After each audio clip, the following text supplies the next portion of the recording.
नमस्कार, एव्ही story book चॅनलमध्ये आपलं स्वागत आहे. एकदा एका व्यक्तीवर लक्ष्मी रुसली आणि जाता जाता त्याला म्हणाली, आता माझ्या जागी तुझ्या घरात दारिद्र्य येणार आहे, परंतु मी तुला एक वरदान मागण्याची संधी देत आहे.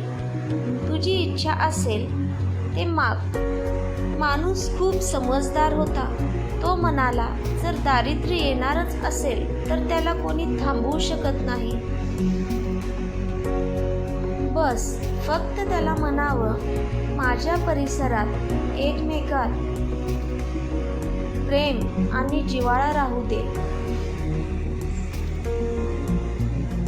लक्ष्मी तथास्तु म्हणाली आणि निघून गेली. काही दिवसानंतर धाकटी सून स्वयंपाक बनवत होती. तिनं भाजीपाला, मीठ मसाला टाकला आणि दुसरं काम करायला निघून गेली. त्यानंतर मोठी सून आली. न चाकताच मीठ टाकलं आणि कामाला निघून गेली.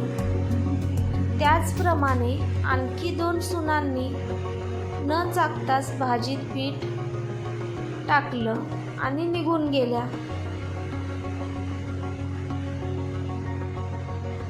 जेव्हा माणूस आला आणि जेवायला बसला तर भाजी खारट लागल्यावर तो समजून गेला की दारिद्र्य आलेलं आहे.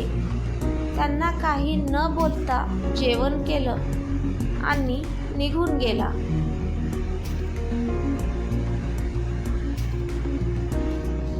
त्यानंतर मोठा मुलगा जेवायला बसला. तेव्हा खारट लागल्यानंतर विचारला, बाबांनी जेवण केलं का? तेव्हा बायकोनं हो म्हटलं. नंतर त्यानं विचार केला, जेव्हा वडील काही बोलले नाही तर मी कशाला बोलू? त्याचप्रमाणे परिवारातल्या सगळ्या लोकांनी एकमेकाविषयी विचारलं आणि काही न बोलता सर्वांनी जेवण केलं.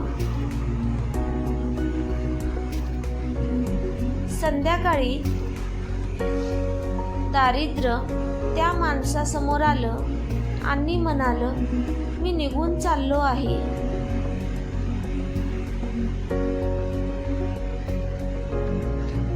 माणूस म्हणाला, का? दारिद्र्य म्हणाला, तुम्ही लोकांनी अर्धा किलो मीठ खाल्लं तरी पण भांडण केलं नाही. ज्या घरात इतक्या खारटपणानंतरही तुमची गोडी कमी झाली नाही, त्या घरात मी राहू शकत नाही.